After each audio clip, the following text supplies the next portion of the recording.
اعوذ باللہ من الشیطان الرجیم بسم اللہ الرحمن الرحیم۔ درس نظامی ہیلپ ڈیسک میں خوش آمدید۔ قرآن پاک یا احادیث طیبہ پڑھنے سمجھنے کی جہاں بڑی سعادتیں ہیں، وہاں یقیناً ان کو سمجھنا بھی سعادت مندوں کا حصہ ہے۔ اور قرآن مجید، فرقان حمید ہو یا احادیث طیبہ ہو، ان کے مضامین تک پہنچنا، ان کے مفاہیم کو درست سمجھنا، یہ اتنا آسان کام بھی نہیں کہ ہر بندے یہ کہے کہ ہم یہ کر لیں گے، خصوصاً وہ بندہ کہ جو دینی علوم سے نہ بلد ہو نہ واقف ہو، وہ تو اس بات کا قطعاً دعویٰ نہیں کر سکتا کہ میں مفہوم قرآنیہ سے واقف ہو سکوں گا۔ ہم نے ایک کلپ ریکارڈ کیا تھا کہ اگر آپ کو حدیث فہمی کا شوق ہے یا قرآن فہمی کا شوق ہے تو مزاج شریعت سے آشنائی حاصل کیجیے۔ جب تک آپ شریعت کے مزاج سے ناواقف ہیں، جب تک آپ مزاج نبوت سے ناواقف ہیں، جب تک آپ اسلام کی طبیعت سے ناواقف ہیں، تب تک آپ ان کلمات کا صحیح مطلب نہیں سمجھ پائیں گے۔ ہوتا کیا ہے؟ ہوتا یہ ہے کہ آپ کے سامنے ایک جملہ آتا ہے لکھا ہوا، آپ کو اگر اس کا سیاق و سباق نہیں پتا، اس کا مفہوم نہیں پتا، بولنے والے کا انداز نہیں پتا، لب و لہجہ نہیں پتا، باڈی لینگویج کا اندازہ نہیں، اس کے ماحول کا اندازہ نہیں، کرائٹیریے کا علم نہیں، تو پھر آپ اس جملے کا جو چاہیں مطلب لے لیں، لیکن وہ آپ کا مطلب ہوگا، متکلم کا وہ مطلب ہے کہ نہیں، یہ تو پھر وہ لوگ بتائیں گے جنہوں نے متکلم سے سنا اور متکلم کو سناتے ہوئے دیکھا۔ میری بات امید ہے سمجھ آ رہی ہوگی۔ ہم جس دور میں جی رہے ہیں، بہت سارے لوگوں کو اس بات کا، وہ کہتے ہیں، خود فہمی اور خوش فہمی میں وہ مبتلا ہیں کہ ہمیں جو آتا ہے وہ کسی کو نہیں آتا، اور وہ لوگ جو اس خوش فہمی میں مبتلا ہیں، وہ اس لیے نہیں کہ انہوں نے بہت سارا علم سیکھا ہے، وہ اس لیے اس خوش فہمی میں مبتلا ہیں کہ انہیں اصول کوئی نہیں آتے، انہیں اصول کوئی نہیں آتے، انہیں خبر ہی نہیں کہ مزاج شریعت کیا ہے، انہیں پتہ ہی نہیں کہ مزاج نبوت کیا ہے، انہیں یہ اندازہ ہی نہیں کہ نبی کریم صلی اللہ علیہ وآلہ وسلم کی بارگاہ میں بیٹھنے والے افراد کی ذہنی سطح کیا ہے، ان سے ملاقات کرنے والے لوگوں کے احوال کا جائزہ نہیں ہے۔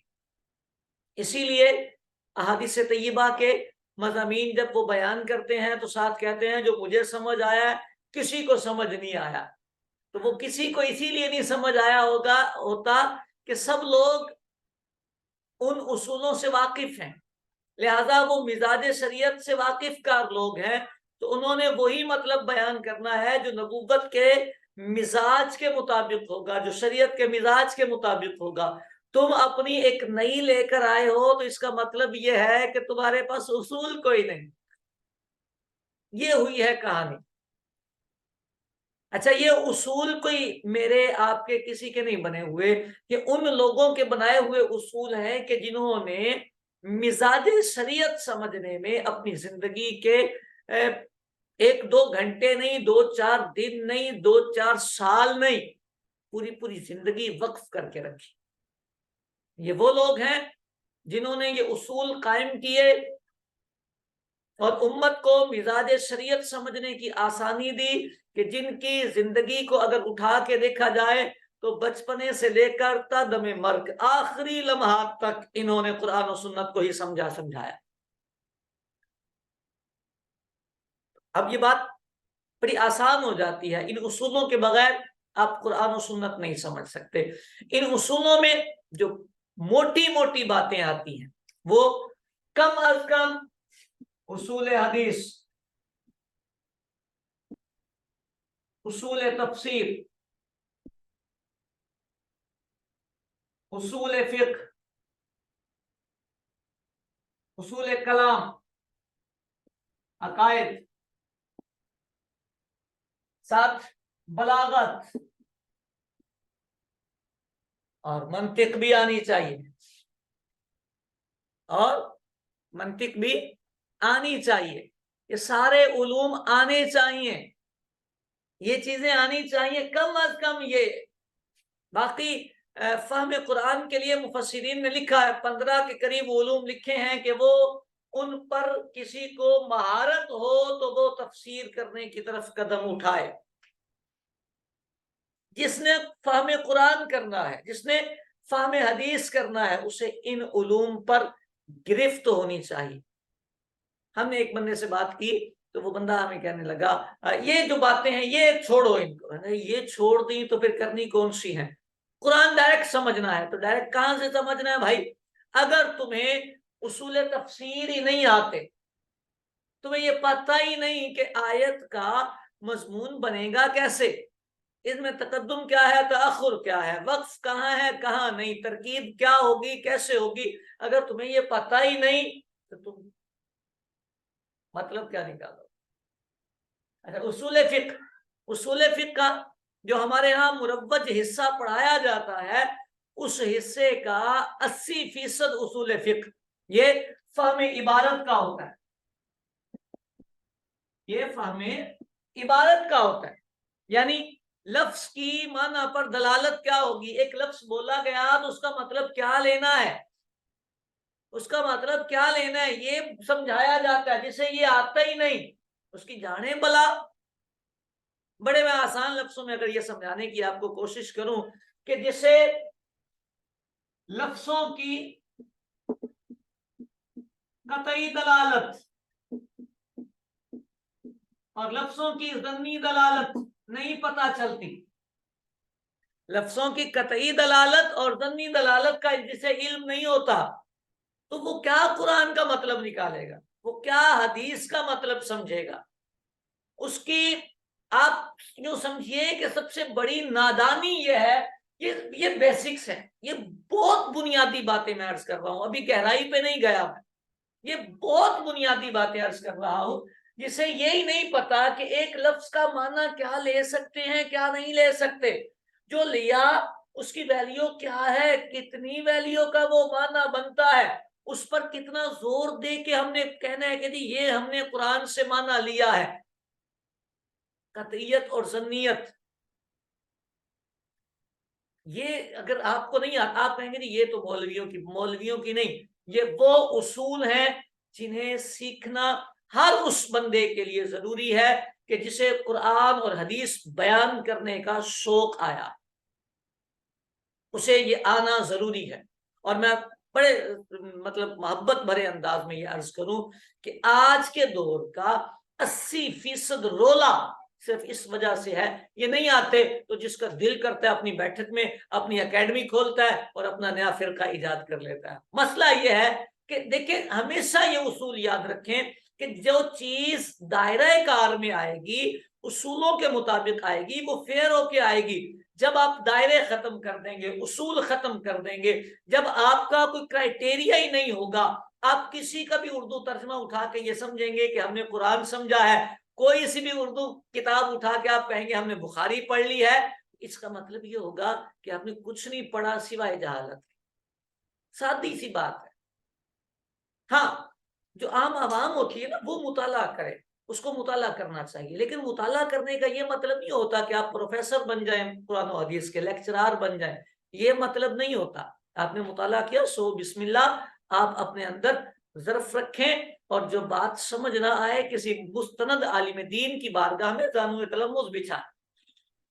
اگر آپ نے ٹھیکیدار بننے کی کوشش کرنی ہے، جی کھوتا بھی حلال ہو گیا ہے تو فلانا بھی حلال ہو گیا ہے، تو یہ بات بھی مولویوں کو سمجھ نہیں آئی، بھائی جن مولویوں کو آپ چیلنج کر رہے ہیں ان بیچاروں کو دیکھو تو صحیح، وہ صبح سے لے کر شام تک ان اصولوں پر اپنی پریکٹس کر رہے ہیں، وہ ان اصولوں سے باہر ہی نہیں نکلتے، وہ ان اصولوں پر اپنی پوری پریکٹس کر رہے ہیں، جن کو کبھی آپ نے دیکھا ہی نہیں۔ آپ تو قطعی اور ظنی کا لفظ آج آپ نے سنا ہوگا تو آپ کو سمجھ آئی ہوگی یار یہ بھی کوئی شے ہوتی ہے، اور اگر آپ کھلے لفظوں میں اجازت ہے، آپ کسی کو بھی فالو کر رہے ہیں، کسی کی بھی اکیڈمی سے آپ تعلق رکھتے ہیں، آپ چاہے جیلم سے ہوں چاہے کراچی سے ہوں، ہمیں اس سے فرق نہیں پڑتا، لیکن آپ تو جا کے ایک دفعہ پوچھیے گا جی یہ دلالت قطعی ہے کہ ظنی ہے، تو آپ کو اندازہ ہو جائے گا کہ جس کو آپ فالو کر رہے ہیں، جس سے آپ قرآن اور حدیث سمجھنے کی کوشش کر رہے ہیں، اس بیچارے کو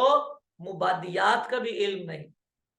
تو یہاں سے پھر رولا ڈلتا ہے، پھر وہ جس نے آپ کو سکھایا ہے نا پیچھے کہ جی فلانا بابا بھی کوئی شے نہیں، اور وہ بھی کوئی شے نہیں، اور وہ بھی کوئی شے نہیں، پھر آپ کو سمجھ آ جائے گی کہ بھائی سارے شے تھے، اور اتنی بڑی بڑی شے تھے کہ انہوں نے قرآن و حدیث میں کہیں خرابی نہیں آنے دی، اور درست مضامین، درست مفاہیم اصولوں کے دائرے میں ہم تک پہنچائے، اصولوں کے دائرے میں ہم تک پہنچائے ہیں۔ یہ باتیں یاد رکھنے والی اور ذہن میں بٹھانے والی ہیں، ایویں ہی نہیں کسی کے بھی پیچھے لگ جانا چاہیے، جو چول مارے اس کے پیچھے لگ جائیں، یہ ایک نئی بات بتا رہے، نئی باتیں کیوں آئیں گی؟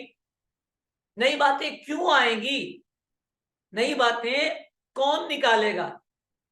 آپ دیکھیں تو صحیح کہ اس نے کتنا عرصہ کسی مستند عالم دین کے سامنے بیٹھ کے زانوں میں تلمس بچھایا ہے۔ اگر وہ بیٹھا نہیں کسی عالم دین کے پاس، اس کو اصول نہیں آتے، اس کو ان اصولوں کا پتہ ہی نہیں، تو وہ بخاری کے اردو ترجمے سے آپ کو بخاری تو نہیں پڑھا سکتا۔ یہاں میں بڑے واضح لفظوں میں عرض کروں گا، بخاری کے الفاظ سے الجھ جاتے ہیں، بڑے بڑے الجھ جاتے ہیں، اور ایسا الجھ جاتے ہیں کہ اللہ معاف فرمائے مجھے بھی اور آپ کو بھی۔ میں آپ کو ایک واقعہ سناتا ہوں۔ ایک محفل میں بیٹھا تھا، تو ایک بندہ پانی کا گلاس رکھا تھا، مکھی آئی تو وہ اس میں گر گئی، تو مکھی گری تو وہ بندہ مجھے کہتا ہے مولانا صاحب یہ پانی آپ پی لیں۔ میں تو نہیں پی رہا بھائی۔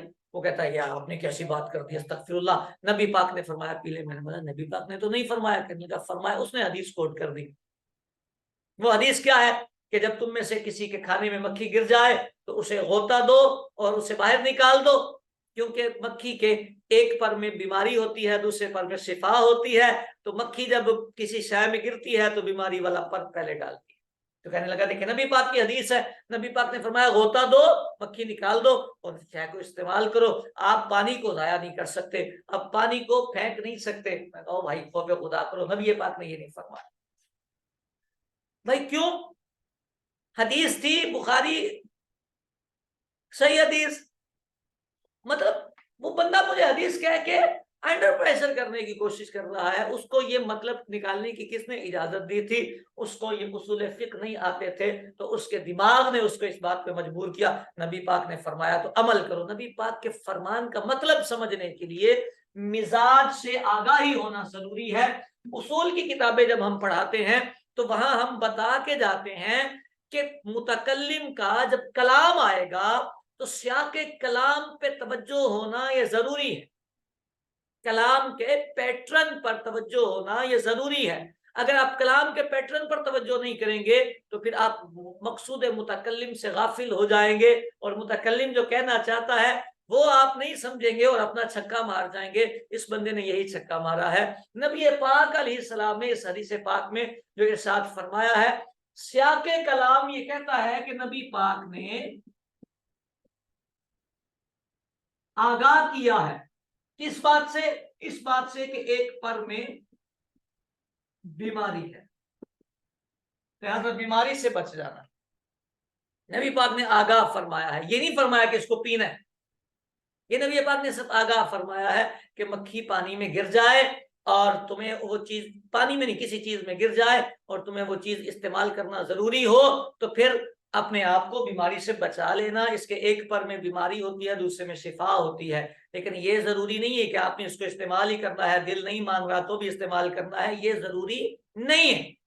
اور اس میں کوئی نبی پاک کے فرمان کی مخالفت نہیں کہ اگر کوئی بندہ وہ چائے نہ پیے، وہ پانی نہ پیے، تو یہ تو وہ نبی پاک کا فرمان کا مطلب ہے کہ اگر کسی بندے کے پاس چیز ایسی ہے جو اس کی بڑی قیمتی چیز ہے، نایاب چیز ہے، وہ اسے ضائع نہیں کرنا چاہتا، وہ اسے پھینکنا نہیں چاہتا، اس کی مجبوری ہے کہ وہ اس کو پھینکے نہ، اس کی دوائی ہے، قیمتی دوائی ہے، دور سے ملتی ہے، اب وہ ایسے ہی نہ اس چیز کو استعمال کرے، وہ اس کو غوطہ دے لے تاکہ بیماری سے محفوظ رہے۔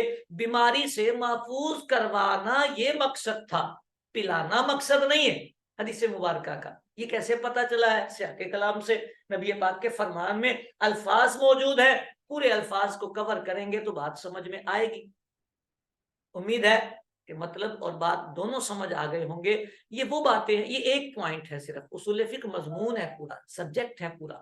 درس نظامی کے 5 سال ہم عالم بننے والوں کو اصول فقہ ایک سبجیکٹ پڑھا رہے ہوتے ہیں, پھر اصول حدیث پڑھا رہے ہوتے ہیں, اصول تفسیر پڑھا رہے ہوتے ہیں, عقائد پڑھا رہے ہوتے ہیں, بلاغت چلتی ہے, 7ویں سال تک بلاغت چلاتے ہیں. اچھا, اسی طرح منطق چلتی ہے. یہ سارے مضامین آتے ہیں. اللہ کا خوف کرنا چاہیے قرآن و سنت کا مضمون بیان کرتے ہوئے. جب تک آپ کے پاس گرفت نہ ہو, اصول نہ ہو, آپ اپنی مرضی کی آراء بیان نہ کریں. آپ کسی مستند عالم دین کی لکھی ہوئی بات ضرور کوٹ کر کے کسی کو بتا سکتے ہیں, لیکن آپ کو اجتہاد کرنے کی اجازت نہیں ملتی, آپ کو چھکا مارنے کی اجازت نہیں ملتی. امید ہے بہت ساری باتیں کلیئر ہوئی ہوں گی. دیجیے اجازت, ملیں گے آپ سے پھر ایک نئے سبق کے ساتھ. فی امان اللہ. السلام علیکم ورحمۃ اللہ وبرکاتہ.